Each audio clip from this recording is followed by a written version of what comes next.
আল্লাহ এশারের নামাজ দিয়েছেন। সুবহানাল্লাহ। 5 ওয়াক্ত নামাজের ফজিলত আছে কিনা? আছে। কাজেই হাজিরিন, নামাজ ছাড়া যাবে না, তবে হালাল খাইবেন। হারাম খেয়ে কোনো ইবাদত কবুল হয় না। কিন্তু আপনি হারাম খান বলে নামাজ পড়বেন না। নামাজটা পড়েন, আস্তে আস্তে সব ছাড়েন। নামাজটা পড়েন। আপনি স্কুলে জানি না, তাহলে ফিরে শিক্ষকে স্কুলে আসস্ত কেন? কিন্তু আপনি স্কুলে আসেন কিন্তু পড়া পারেন না। তা আপনি স্কুলে আসেন, নামাজটা পড়েন, কিয়ামতের দিন হাজিরা খাতায় তো নামটা তো থাকবে যে না রে তোর নামাজ কবুল হয় না এক ওয়াক্ত, কিন্তু তুই নামাজে আসবি, হাজিরা খাতায় তোর নামটা আসে।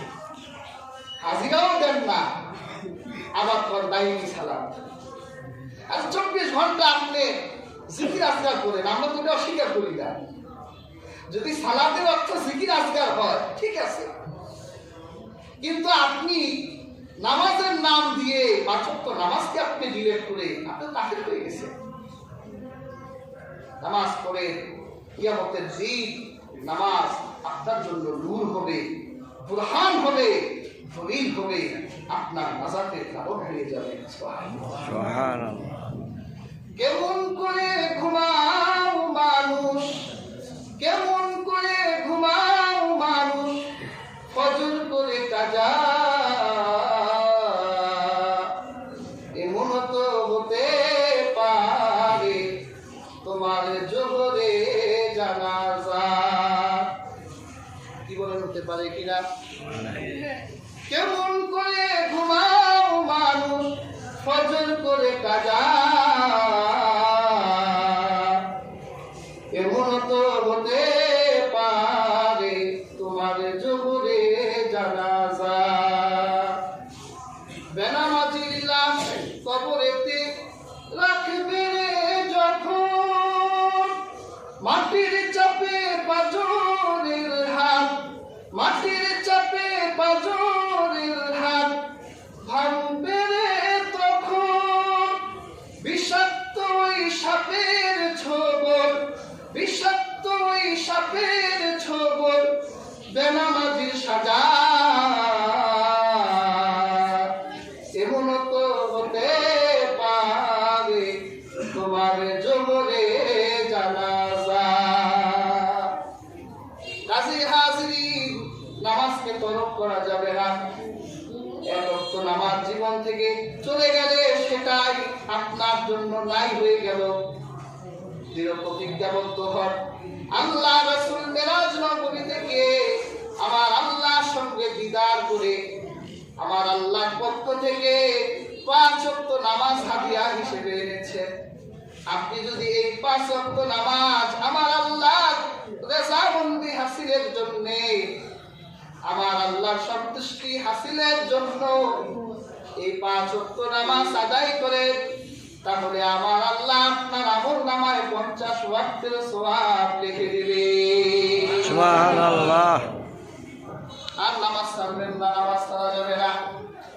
5 ওয়াক্ত নামাজ পড়েন। প্যার হাজিরিন, প্যার হাজিরিন, আল্লাহর রাসূল যখন 5 ওয়াক্ত নামাজ নিয়ে দুনিয়ার দিকে আবার রওনা হলেন, দুনিয়ার প্রথম আকাশ থেকে রাসূলুল্লাহ নেমে যখন কাবার আকাশের কাছাকাছি, আল্লাহ রাসূলের সঙ্গে হযরত জিবরিল ছিলেন। আল্লাহ রাসূল হযরত জিবরিলকে ডেকে বলল, ইয়া জিবরিল, ইন্না কওমি লা তুসাদ্দিকুনি। ও জিবরিল, আমার মনে হয় আমার কওম আজকের ঘটে যাওয়া এই ঘটনাগুলো মেনে নিবে না,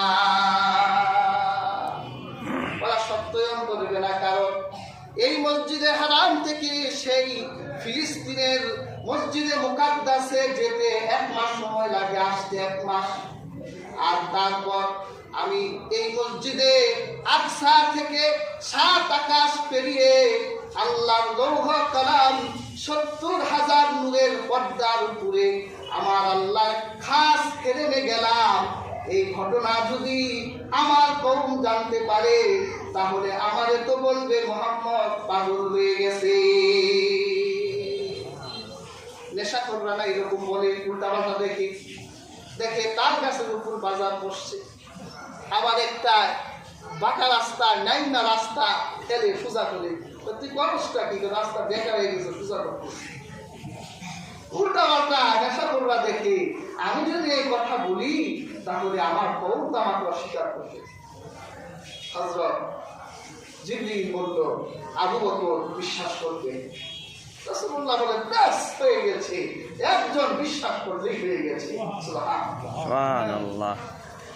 রাসূলুল্লাহ ফজরের নামাজ পড়লো। ওই দিন কিন্তু ফজরের নামাজ ফরজ হয় নাই, নফল হিসেবে রাসূলুল্লাহ পড়লেন। ওই দিন জোহর থেকে কোনো বর্ণনায় 10 ওয়াক্ত, কোনো বর্ণনায় 9 ওয়াক্ত নামাজের ইমামতি হযরত জিবরীল করলেন।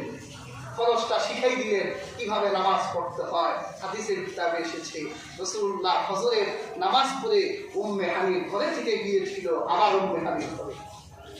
উম্মে হানিকে বলল, উম্মে হানি, আমি তো এরকম দেখলাম, তা আমি কি আমার সচক্ষে দেখে এলাম, আমি কাবার চত্বরে গিয়ে আবু জাহেলদেরকে একটু শোনাই আসি। উম্মে হানি বলেন, আমি রাসূলুল্লাহ চাদর টেনে ধরলাম যে আপনি কখনো তাদের কাছে এই ঘটনা বললেন না, আপনাদের পাগল বলবে। রাসূলুল্লাহ যখন চাদর টান দিলেন, রাসূলুল্লাহ পেটের নূরগুলো আমি আমার সচক্ষে দেখতে পেলাম। সুবহানাল্লাহ। আমার দাসী নবুয়াকে রাসূলের পিছনে পাঠালাম, যাও দেখো কাফেরেরা যদি খারাপ বিহেভ করে দ্রুত আমাকে জানাবা। আল্লাহ হাবিব দেখলেন কাবার চত্বরে মুকরিম ইবনে আদি, আবু জাহেলা, ওয়ালিদ বিন মুগীরা বসে আছে। আল্লাহ রাসূল বলল, আমি গত রজনীতে বাইতুল হারাম থেকে বাইতুল মুকাদ্দাস, তারপর আল্লাহ ঘিরে গেলাম। তখন মুকরিম বিন আদি বলেছিল, মুহাম্মদ, আমার মনে প্রায় বিশ্বাস জন্মে গিয়েছিল যে তুমি হয়তো নবী হবা, কিন্তু আজকের এই ঘটনা শুনে আমি লাত আর উজ্জার নামের কসম খেয়ে বললাম, তোমার মতো ভণ্ড আকাশের নিচে আর নাই। আবু জাহেল তো চালাক, ও মিথ্যা বলল না, চুপ করে উঠেই আবু বকরের বাড়ি গেল। এই তোমার দোস্তের খবর রাখুনি? আবু বকর বলে, কি হয়েছে? তোমার দোস্ত, তুমি তো ব্যবসায়ী মানুষ, কতবার তুমি ফিলিস্তিনে গেছো, তো তুমি তো জানো যাইতে আসতে কতদিন লাগে। তোমার দোস্ত নাকি গল্প রাখতে গিয়ে আবার চলে আসছে। এটাকে আমার দোস্ত মোহাম্মদ বলছে? হ্যাঁ, এটা তোমার দোস্ত আমাদের সামনে সকাল বেলা এসে নিউজটা দিল। আবু বকর বলে, আমি আমার রবের ইজ্জতের কসম খেয়ে বলি, যদি আমার দোস্ত মুহাম্মদ এটা বলে থাকে তাহলে আমি বিশ্বাস করে নিলাম। সুবহানাল্লাহ। আবু বকর আসছে, এমন বৈঠক বসলো, সালিশ বসছে, মুহাম্মদের কথা দেখবো কত সত্য। আমরা ঘুরে আসলাম, আচ্ছা মুহাম্মদ বলো তো বাইতুল মুকাদ্দাস দেখতে কেমন? রাসূলুল্লাহ রাতে গেছে, বাইতুল মুকাদ্দাস রাতে দেখা যায়? দরজা কয়টা বলো তো, জানলা কয়টা বলো তো। রাসূলুল্লাহ চেহারাটা যখন একটু মলিন হয়ে গেল, হযরত জিবরীল পুরা লাইট বাইতুল মুকাদ্দাসটা খুলে রাসূলুল্লাহ চোখের সামনে তুলে ধরল, বলতে সুবহানাল্লাহ, এই যে দরজা, এই কটা দরজা, এই কটা জানালা, এই দিক দিয়ে ঢুকে এই দিক দিয়ে বের হয়। আবু বকরের মুখে নূরের হাসি বইতে লাগলো, আবু বকরের চেহারায় ঈমান ভাসতে লাগলো, আর আবু জাহেলরা হতভম্ব হয়ে গেল, ঠিকই তো বলতেছে। রাসূলুল্লাহ বলে, আরো প্রমাণ চাও? আরো প্রমাণ চাই। আমি যখন বুরাকের গায়ে বসে, আমি যখন বুরাকের পিঠে বসে যাচ্ছিলাম, তোমাদের অমুক গোত্রের একটা কাফেলা বুরাকের শব্দ শুনে একটা উট তাদের হারাই গিয়েছিল। তারা উট খুঁজে পায় না।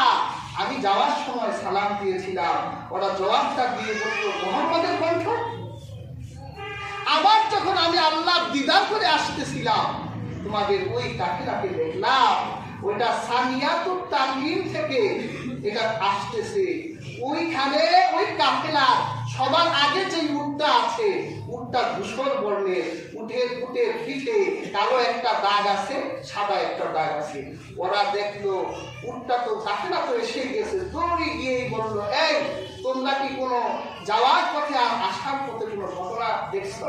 বলে, যাওয়ার সময় আমাদের একটা উট হারাই গিয়েছিল, আমরা উট খুঁজতে গিয়ে মুহাম্মদের সালামের কণ্ঠ শুনতে পেয়েছিলাম। সুবহানাল্লাহ। তখন ওরা সব হতভম্ব হয়ে গেল আর রাসূলুল্লাহকে জাদুকর বলতে লাগলো। আর যারা বিশ্বাস করার কথা তারা বিশ্বাস করে সুবহানাল্লাহ তারা পরিপূর্ণ ঈমানের উপর অবিচল এবং অটল থাকলো। আর হাজরিন, সেই মেরাজুন নবী অনেক ঐতিহাসিকদের মতে এই রজব মাসেই হয়েছিল। ইংরেজি 27 তারিখে রাসূলুল্লাহ মেরাজ হয়েছিল। আল্লাহ সুবহানাহু ওয়া তাআলা আমাদের প্রত্যেককে এই মেরাজের শিক্ষা এবং এখানে যে আকীদাগুলো আছে এই আকীদাগুলো গ্রহণ করার তৌফিক দান করুন। আমিন।